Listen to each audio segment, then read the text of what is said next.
Hello, Bill. Hello, Matt. How are you today? Doing well. It is freezing in southern DMZ.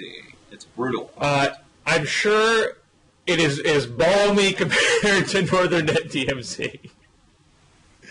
We're going to have wind chill below 10. What about you? Okay, you got me beat there. But we in DC like to complain, so fair enough. So now, it is interesting that it missed the inaugural because that was fairly warm, and had it been a day later, it would have been really rough on the people out there on the mall. Now, what I read in the paper of record, the New York Times, is that conservatives left town. They could not bear to be around all the Obama celebrations, all the spectacle. They found an excuse to go on vacation or have big, semi-serious confabs. Did you skip town or did you stick it out? Well, I stayed in town, but I tried to avoid it, and it was almost unavoidable. We were, the wife and I were at the Pentagon City Mall, and around lunchtime I wanted to go have a nice, quiet, cup of hot tea and lunch. So we went to the Ritz-Carlton, which is connected to the mall, and go in there thinking I could have a nice, quiet lunch. And they've got speakers set up. There are people sitting in the restaurant watching huge TVs.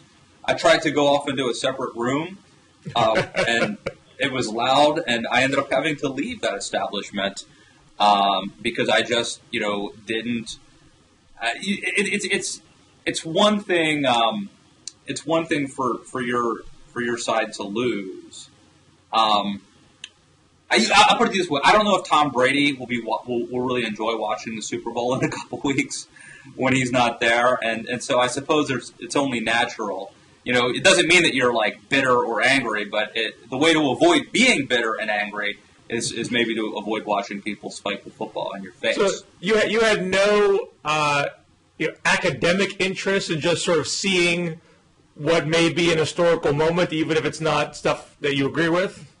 Well, I mean, you couldn't miss it. I've seen the speech many times over now, at least. Okay. The key parts of it. I mean, it was just you haven't watched it from your brain. Yeah, you're inundated with it, and all that. If you were anywhere near the media the last 48 hours, you couldn't avoid seeing the speech or Beyonce lip syncing or James Taylor or any of that stuff. But having said that, my feeling about, and this transcends the inaugural, is that none of these things are rarely as good as what people think they are. Someone on Twitter compared inaugurals to New Year's Eve. Like, I'd much rather be at my house than be at Times Square watching the ball drop. I don't like standing around in the cold. I don't like that sort of stuff. And certainly there are occasions to be a part of history, or to be, or if you're a reporter, to actually be out there covering, interviewing people. But having said that, I think that so much of the pomp and circumstance is a waste of time. Maybe that makes me cynical. Probably it does. But that's how I see it. I think it's fair to say that neither the first inaugural or this one is some sort of magic potion that makes all the legislative accomplishments happen. They don't have that direct bearing on whether his administration will be a success or a failure. I think they probably will give historians a tentpole or a bookend, if you will, to summarize what direction he was trying to get the country to move in, and then maybe a benchmark whether he succeeds or fails.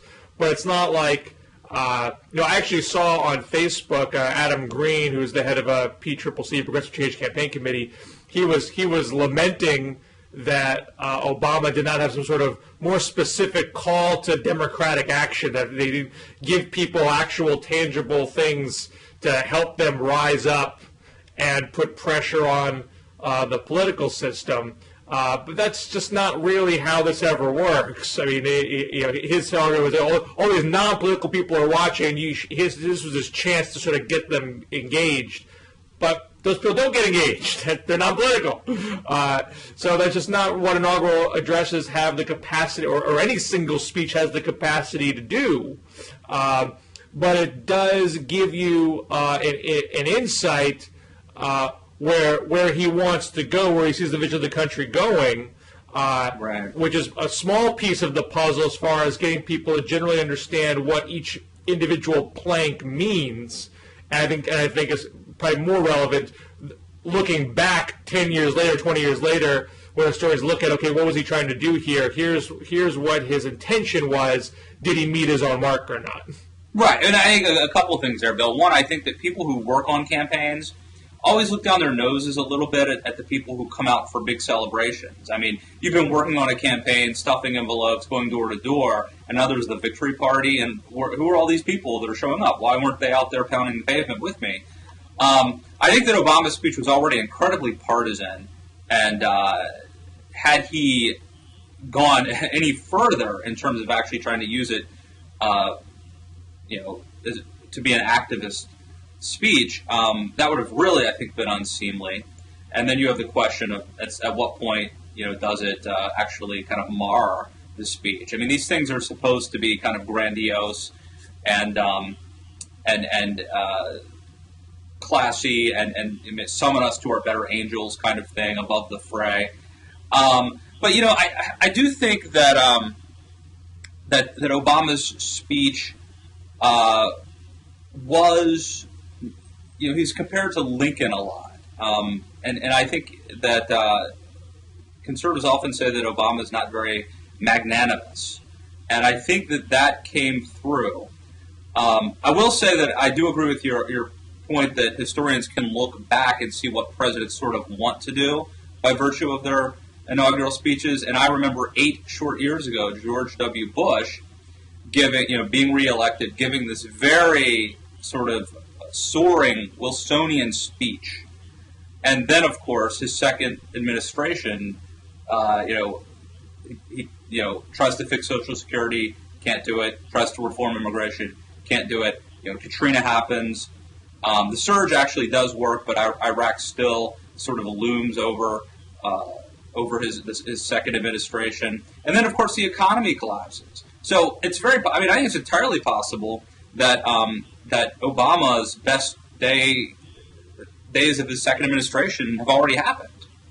Well, I discussed. I had a little op-ed in the Daily News for Inauguration Day talking about second-term curse, and there's been a number of articles in this same vein. So I'm not unique here necessarily, but people tend to look at Watergate and Katrina and Iraq and Iran-Contra and Monica Lewinsky as sort of these scandalous examples of showing how second terms can blow up in presidents' faces. But I thought more notable, and so those are the scandals, if you will. I mean, Iraq's not really a scandal; it's a policy choice. But more notable to me were the instances of second-term hubris, and the two big ones that jump out of my mind is FDR and court packing. People don't really remember where the court packing thing fit into the chronology of FDR's time. He literally did that coming right off of this historic landslide re-election in '36, where he believed that the people were intrinsically with them, or arguably that he was in sync with God's will. I mean, he had that level of hubris at that point. And also a belief that since he didn't have much of a specific agenda in '32, and was able to get a lot done, that he could go his own way in '36, or really '37, and the people would follow him the same way. But that proved not to be true. He didn't run on court packing in the campaign. People didn't buy his argument that this was some sort of mere technical fix and not a power grab. There was big public backlash to it, and it was so bad that he drove conservative Democrats into an alliance with Republicans in Congress, which stymied his ability to get other New Deal planks done. And he was so mad about that he tried to primary the Democrats in '38, and that blew up in his face too. So it was not the most. It was not the highlight of FDR's time. But more recently, talking about Bush, all the things that you mentioned there. The earliest thing is Social Security. That was the first thing he did. He came out the day after the election talking about changing Social Security and crowing that in this campaign I earned political capital and now I intend to spend it. That's my style. I mean, that's in your face. That's not magnanimous bipartisanship. That's I'm going to shove this down your throat. And the people were not with him on it. And he got so burned that his approval rating dropped 10 points over the course of 2005. Right. So there are risks in pushing too hard, particularly when you haven't really gotten the public backing for your specific plank. I don't think there's anything in Obama's inaugural that takes that risk just yet. Maybe he would in the future. I don't think he was that far astray from the campaign record. There's some differences in tone, but substantively it's all the same stuff. So whether or not Obama is putting, so I'm not saying you're wrong in that. Yeah, certainly outside events can happen. Certainly he can make a misstep. This is not a guaranteed glide path to great success. But there is a flip side possibility that he is staying within the bounds of his mandate in that address. He's putting very big pressure on Republicans to make some more breaks with their party orthodoxy to come together, or else they'll be burned in the future. And there's a part at the end of the address I think is not getting as much attention, where he says, we don't have to agree on resolving these deep ideological differences for all time in order to act now in the public interest. And if that means that legislation is imperfect, that's the way of the world. Imperfection is part of the journey. So there is that open door to bipartisan compromise, even if it's not wrapped up in particularly magnanimous terms. But he's actually bracing his liberal base to say, look, we're not going to get everything here. It doesn't work that way. And so I certainly think he's open to that. I don't think he's trying to pile drive everything. And I think if he finds that sweet spot, he's not going to have the same second-term problems other presidents have had. Well, we'll see. I think that you're right. I remember when Bush was reelected, you started hearing about this permanent governing majority. And Bush thought he had a mandate, and how quickly things can change. And right now it looks like liberals have the wind at their back. And maybe they do. But I think that they appear to be very confident, bordering on hubris. And I think it might be prudent to consider that just 8 short years ago, Republicans thought they had a permanent governing majority, and that events can overtake presidencies, and that even presidents that we consider to be great or near great in the 20th century, modern presidents, whether it's Reagan with Iran-Contra, Clinton with Monica Lewinsky, George W. Bush, FDR, you talked about FDR, all these presidents who, ranging from good to great, depending on how you see them. Obviously, we put Reagan at the top, working our way down. But they had very difficult second terms. And maybe Obama will be luckier than them. Maybe he will be smarter than them. Maybe the world has changed. Or maybe it hasn't. And so far, he has been the exception. History doesn't seem to apply to him. And maybe that'll continue. But I think that liberals should be a little more cautious and a little less hubristic. Oh, I anyone assuming that the world is our oyster forevermore is obviously overdoing it.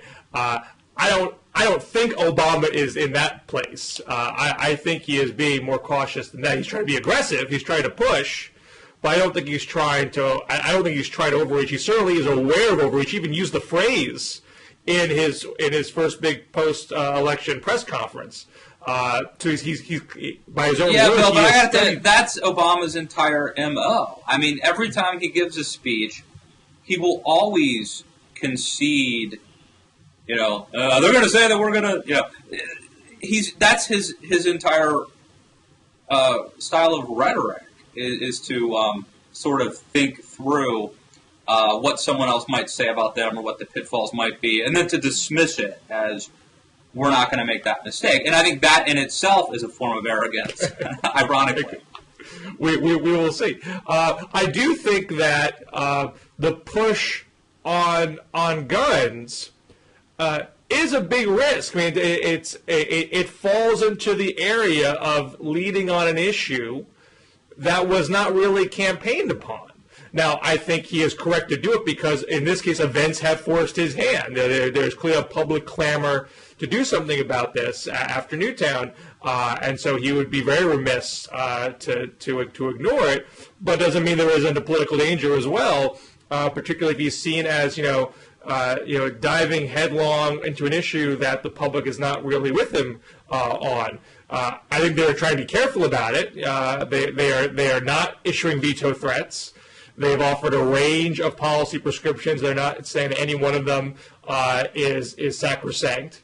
They don't seem to be dictating to Congress that they even wrap it up in all in a single bill if they piecemeal it. It's unclear how exactly it proceeds from this point and what they will deem a success, what they will deem a failure. But just by its nature, it is a divisive subject. It splits the broader Democratic coalition in some respects. Some of the swing states that they've won in don't have the same attitudes about guns as some of the more liberal states. So he runs the risk of soaking up a lot of political capital on that and then not getting to some of his other big desires that he did lay out in the campaign. So I'm not disagreeing with you that there are risks here. I think I'm more optimistic than you that he's aware of the pitfalls and has thought through how to avoid them. But nothing in this world is guaranteed. And as you know, Bill, the 2014 elections, Democrats trying to hold Senate seats in some states like Alabama and Alaska and Louisiana and South Dakota. If they push a very liberal agenda, they will put their vulnerable incumbent senators in a difficult spot. I mean, Bill, again, we talk, things look very bleak for Republicans today, but in 4 years, it's not, we could have President Rubio and Republicans controlling the House and the Senate, Speaker Paul Ryan in there. I mean, I don't want to sound Pollyanna, but it's things. I think if you're a Republican or a conservative, things seem really bleak. And as you watch the inaugural or try to avoid the inaugural, things are very depressing. But I think that I think what Obama is going to try to do is in the midterms he's going to try to find a way to enrage all of the different coalitions, interest groups, either to motivate them, African Americans, gays, Hispanics, you go down the list, he will try to find a way to stir them up and to get them to turn out at the polls during midterms. As you know, midterm elections like 2010 can be very different than presidential elections like 2008 and 2012. What we don't know is did liberalism win, or is Barack Obama unique? Does it only work when he's at the top of the ticket? I don't think we really know that yet. We don't know that yet, and I'm curious what the Republican Party leadership and Republican elected rank and file, what they are foreseeing, because obviously it dictates whether or not they will stick to their firewall posture, which they kept throughout Obama's first term, trying to block as much as they possibly could, or is the fever broken? Do they see that the political center is shifting, and if they want to maintain some piece of the pie, they need to show some capacity to partner with Obama and effectively help govern? The evidence so far of, first, the fiscal cliff deal, where they accepted increasing the tax rates on the top 1% and the broader tax increase on the top 2%, suggests that there is a shift in their thinking. Now, after the initial assistance, they would not increase the debt limit without any commensurate spending cut. They're now proposing a a debt limit suspension, which technically doesn't violate that principle because they're not raising it, but they're just saying it doesn't exist for a time. But it has the same effect where you're avoiding default without demanding spending cuts, even if it is for a 4-month window. It does seem to suggest a break in that principle and a drift away from the Tea Party demands. Do you have any kind of insider sense that Obama's posture is spooking the Republicans to a degree where they're going to change their posture and be more conciliatory going forward? Well, look, I think psychologically, he's not going to run for re-election. So the sense that you need to beat him or defeat him or stop his agenda, I think, is not as pressing. He's not going to be a reversal of normal lame duck theory. Yeah, there could be. The lame duck theory is he's not running against you, you're not afraid of him anymore. But now it seems like they're afraid to be crosswires with him because he has a certain stature and there's no political value in undermining him. Well, I'll put it. Here's a weird but probably apt analogy. If I go to school and some bully says, "I'm going to take your lunch money every day," he and I are probably going to get into it. We're probably going to have to. It's going to come to fist to cuffs kind of thing, right? Because I'm going to see this guy every day. He's going to try to take my lunch money every day. Right. I can't let this stand. On the other hand, somebody on the metro, shows you a switchblade or something and says, "Hey, give me $5." Maybe you're better off, giving him $5 and getting the hell out of the metro.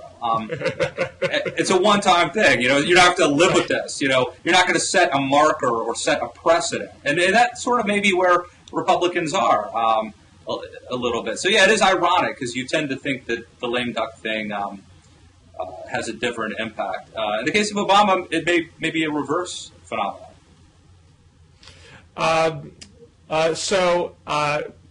Putting aside, because I think everything we're talking about now really impacts between now and 2014. He's got basically a 2-year window to really get stuff done. And I think that was their attitude in the first 2 years of their administration. Let's jam as much through in the first years as is possible because the second 2 years might not be as pretty.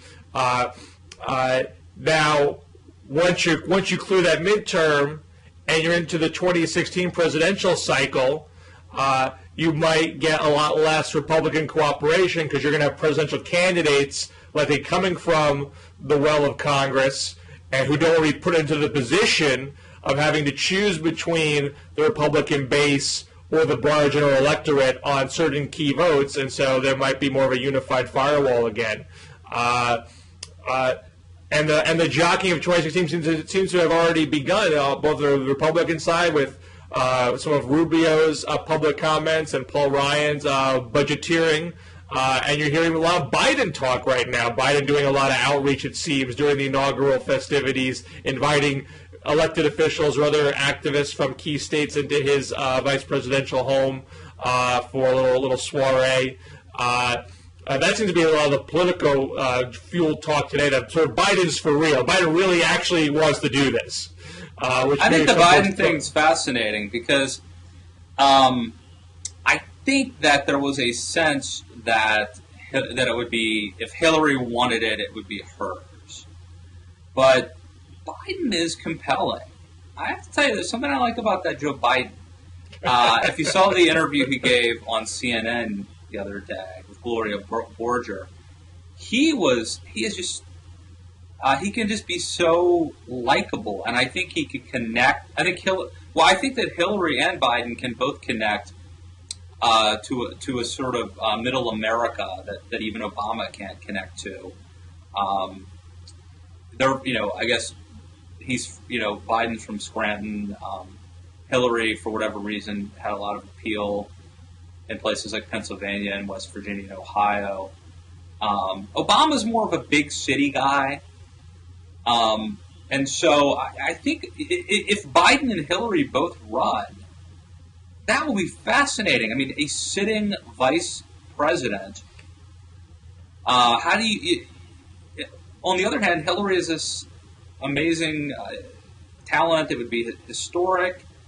I mean, it could be fascinating, and I mean, I think we all assume that there'll be some sort of deal cut. Right. But what if there's not? What if there's a brutal primary between Joe Biden and Hillary Clinton? I highly doubt that. I highly doubt Biden would go up against her. I think Hillary wants and Biden would back off. That's what I think. I mean, in theory, you could say, look, he could say, look, I'm going to be 74 years old. This is my last dance, and if I go out bloodied, so what?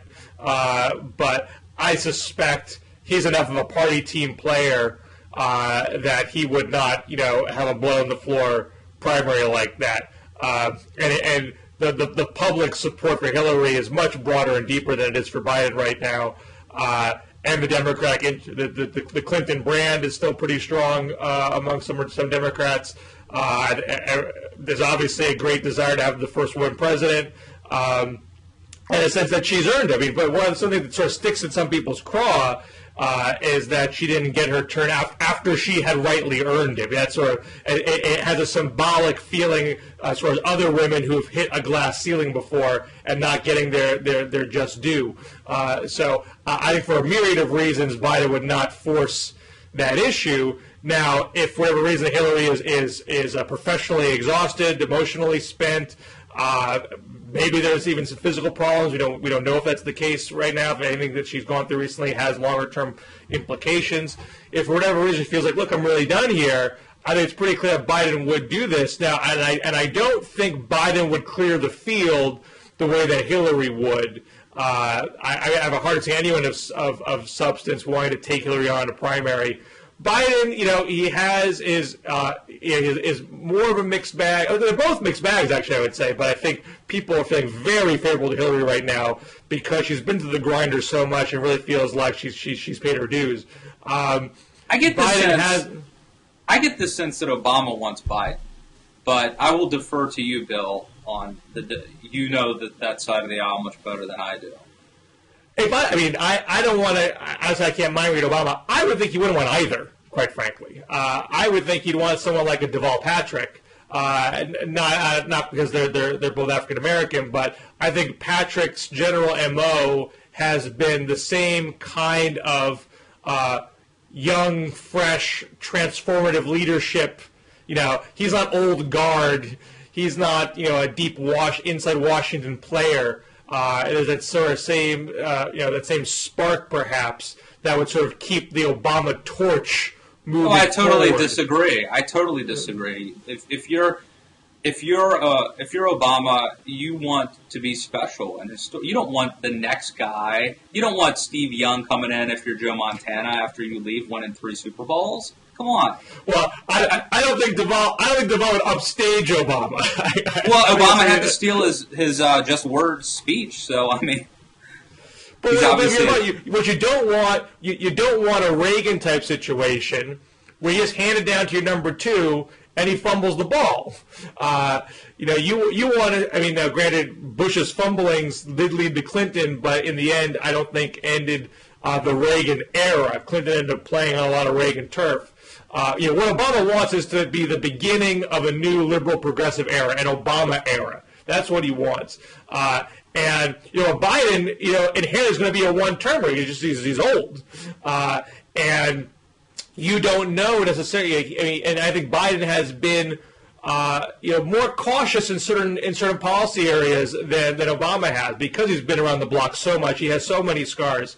You don't know if Biden's going to have some sort of big signature policy goal that is going to further extend, the foundations that Obama has laid. And the same goes true with Hillary. Hillary actually went into this not promising to launch a big liberal project. She was being much more circumspect as far as how far she would push things ideologically. So neither one of them strikes me as being natural standard bearers of Obamaism, but they both have pretty big power bases in the Democratic Party structure, and there isn't an obvious young standard bearer to hand that torch over to. There's folks who are kind of up and coming. There is Deval, there is the keynoter from the convention, Julian Castro. Right. There are folks like that maybe Elizabeth Warren, if she wanted to go on that kind of fast track. But since that obvious person isn't there, and Obama hasn't groomed someone to be that person, you might have to do your best with a quasi-placeholder, if you will, like a Hillary or Biden, hope they do a good enough job that that young up-and-comer can then take the torch after they're finished. But I don't think either one of them is quite in the Obama mold, the Obama vision of what the Democratic Party and the future of America should be. Well, I wrote a piece this week, a couple pieces actually, a column at The Week magazine, and then follow-up at the Daily Caller. But I think it's going to be Rubio. I mean, it's 4 years out, so anything could happen. But I think that Rubio is probably going to be the Republican nominee, if I had to bet. And for a variety of reasons. So obviously it makes a lot of sense on paper. He's the young, fresh face. He's not connected to past Republican failures. He has some appeal with the Latino community. But do we know that he has, the political skill to get through what's going to be a jungle of a Republican primary? No, we don't know yet, and you don't know till they do it, or till they've done it, been through it. I think he has all the signs that he could. He has everything: the makeup, the rhetorical ability. He obviously ran a very difficult primary against an incumbent governor of a big important state. He's been the Speaker of the Florida House. He's attempting to champion this immigration reform. And so we don't know until he does it. I think he has, as Richard Ben Kramer's title says, what it takes. But you don't know until they try it. I would think that, I said this during the most recent Republican primary, that when you have a field that's 6, 7, 8 people, you don't need to win 50% of the vote in the early contest to be the front runner and to build up that momentum that carries you through the rest of the contest. You really need more like 35% in Iowa, New Hampshire, South Carolina to launch your rocket. And even though there is this big Tea Party conservative element to the base, if that base is fractured among several candidates, a relatively moderate candidate can consolidate the rest and get through, which is what has typically happened in a lot of these primaries. The most conservative candidate has almost never won the Republican primary, really since Reagan. Might this be even more a pointed and fierce ideological battle if you have, say, a Chris Christie more bluntly carrying a moderate torch? He seems to be positioning himself that way since the election, going up against a Rubio who is more of an orthodox conservative, although he is putting a wrinkle into that with his immigration proposals. But so relative to Christie might be seen as a more conservative alternative. Will we get to a point where it's really mano a mano? I don't know how you game this out, 3 years in advance. It would just seem like you don't know who else is going to run and how hard it will be for any individual to consolidate enough factions to put themselves into an untouchable position. Oh, there's so many variables. I mean, if Rand Paul runs, and I think he will, I think he can tap into the Ron Paul base and then expand it into a more mainstream Republican thing. There'd be a big clash of foreign policy ideologies between Paul's sort of non-interventionist and Rubio's more hawkish foreign policy. I think the danger with Chris Christie is different than what you suspect. I think that he will use he'll flip-flop and use his rhetoric, his harsh rhetoric, to appeal to the conservative base, because, as you know, we tend to conflate being angry and mean with being conservative. So I think that Christie could use that bluster to attack the Democrats and to score points with conservatives. Rubio, who is more, I think, thoughtful and visionary, could be cast as temperamentally immoderate, and that's part of the danger. You don't want to become like Tim Pawlenty, what happened to him. I don't think that. I think Rubio's much more talented politically than Pawlenty. But I think that Christie could try to get to the right of him rhetorically, at least, in terms of the anger level. So many variables. But look, I think if Republicans want to win, Rubio's the guy. And I think that some of it, too, is I think that I think so. First of all, I think Republicans have a good chance of winning the presidency. It's very difficult for any party to win 3 consecutive elections. Historically, that's tough. Rubio would be an historic pick, the first Latino president. I think he has the communications ability to inspire the way that Reagan inspired Republicans and Obama can inspire Democrats. And I think he's also young, and I think Obama, that there is this shift culturally, and Republicans need to do a better job of winning cosmopolitan Americans, people who are college educated, and obviously women. And I think Rubio and some others, including Jindal and Paul Ryan, and maybe even Christie, will do a much better job. I think the George W. Bush good old boy shtick, and I mean, I think it was authentic, don't get me wrong, but that style that used to work doesn't work anymore.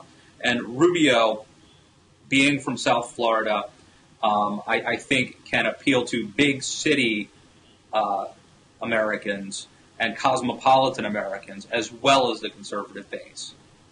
Now, this raises the question, and again, it's something we don't know, by 2016, will we want to replicate Obama or go in a totally different direction based on if people are happy with the way things are going or not?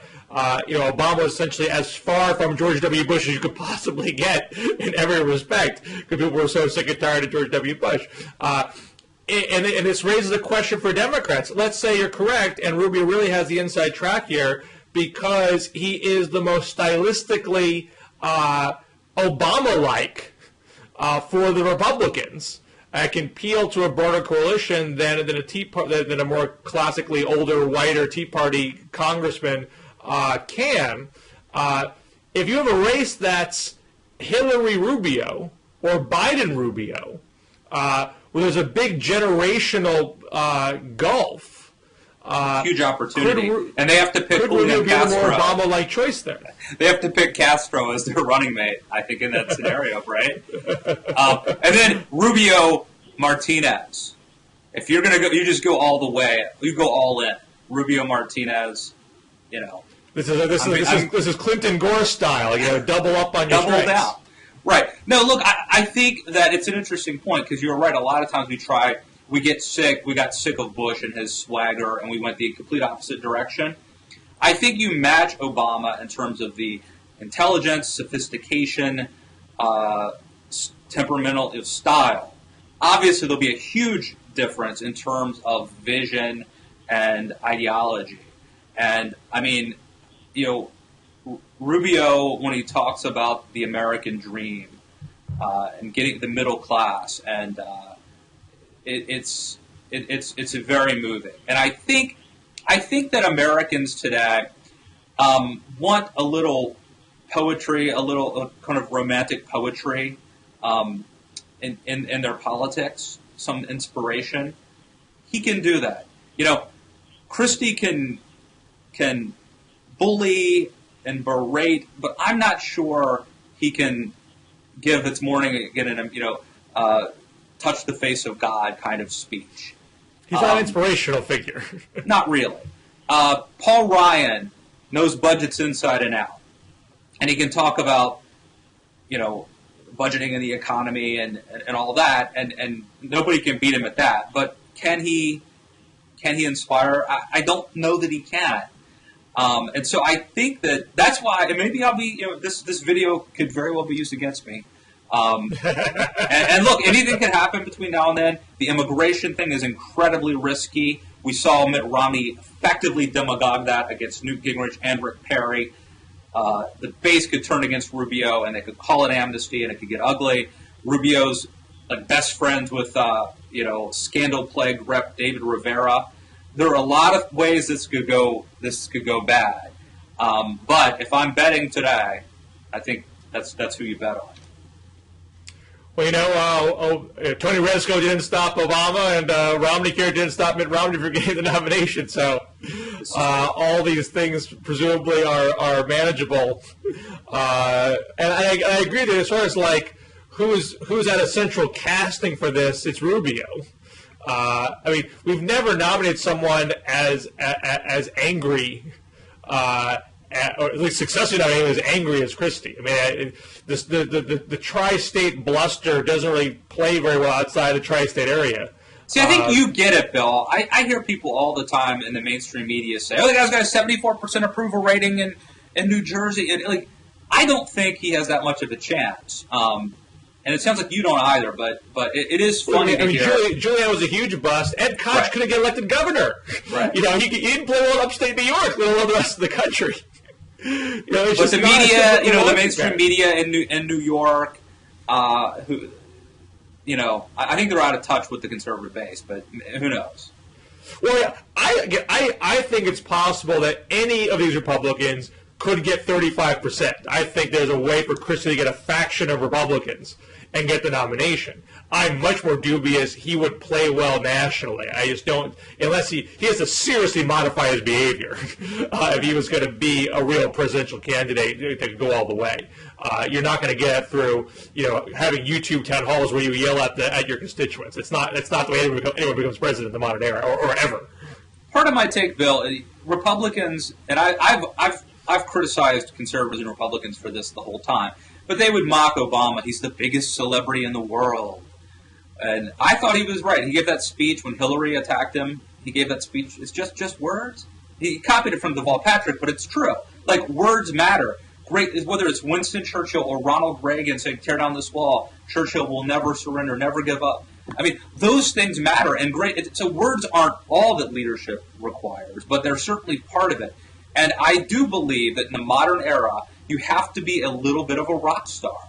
You can't just be a good politician that climbed the greasy pole. You have to sort of have that certain something special. And Reagan had it, Clinton had it, Obama in a different sort of way has it. And I think Rubio has it. And I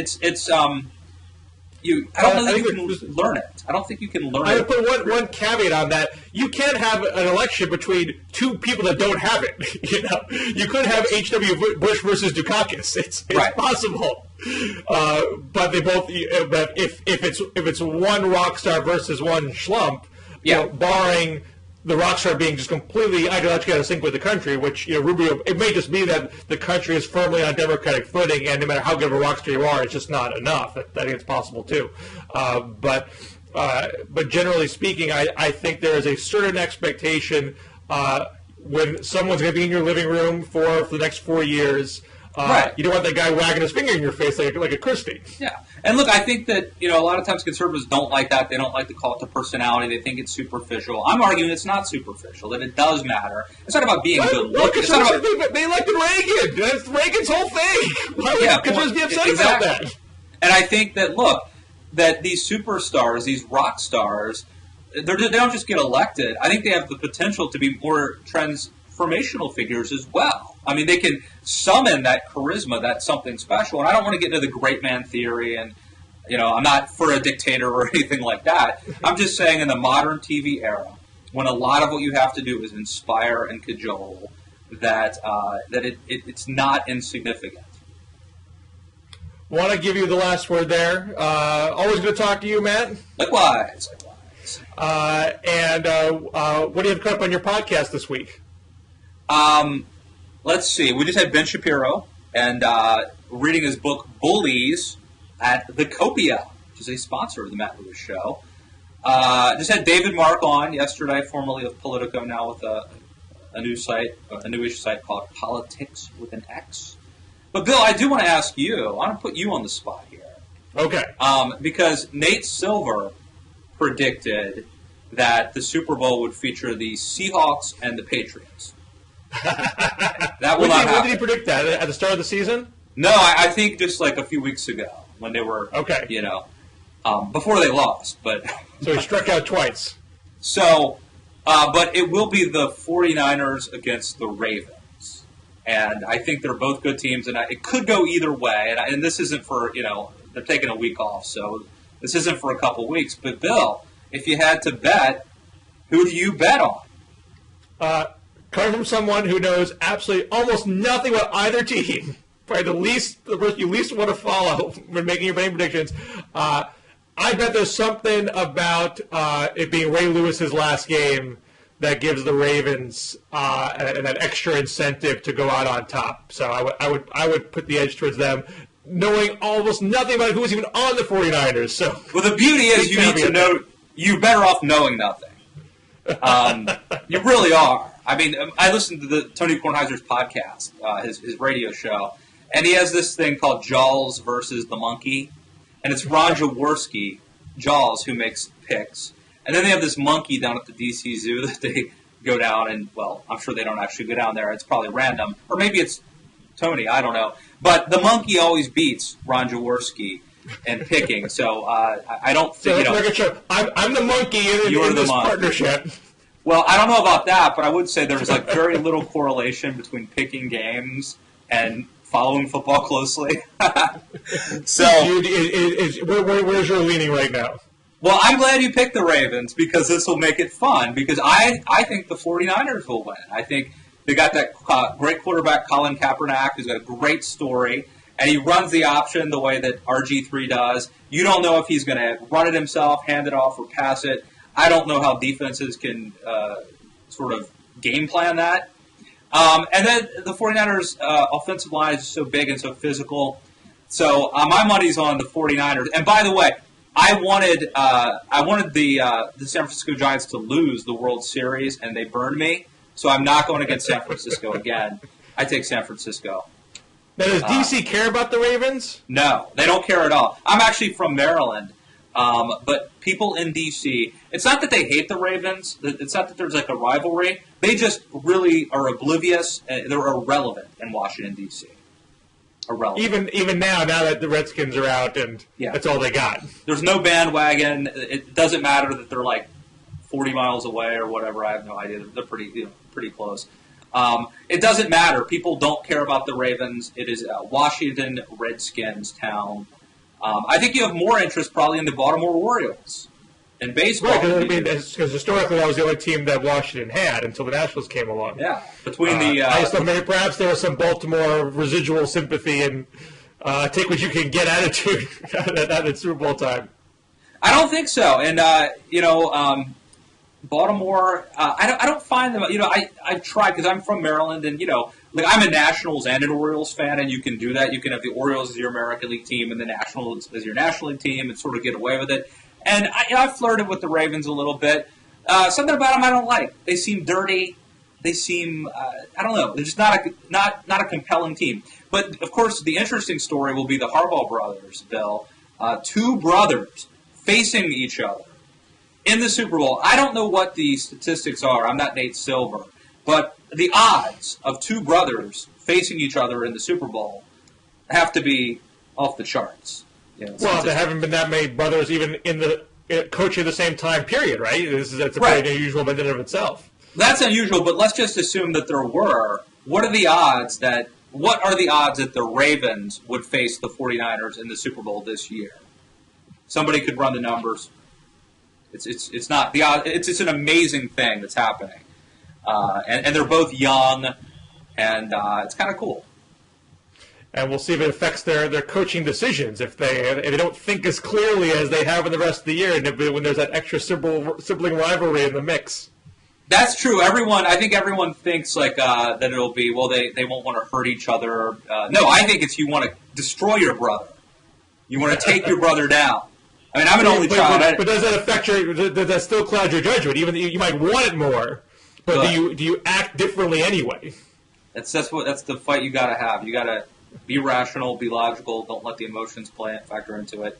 But again, Bill, this is going to be fun because you and I are on the record as being on opposing. It's not that I'm rooting for the 40. I don't really care. I do care now. But the good news for you is because I predicted the 49ers will win, you're almost guaranteed to win. It's like I'm gonna make two other predictions while we're here. Right. Number one, the game will be boring because they usually are, and the 2-week gap between the last playoff game and the Super Bowl is ridiculous. I don't like the gap. Their mojo. and they tend to be fairly lackluster until maybe the last half of the quarter if it's a close game. And secondly, the ads will suck. They always suck. They haven't been good in like 10 years. Everyone's going to talk about them anyway for some unknown reason. Well, I agree with you, Matt. I don't like the gap.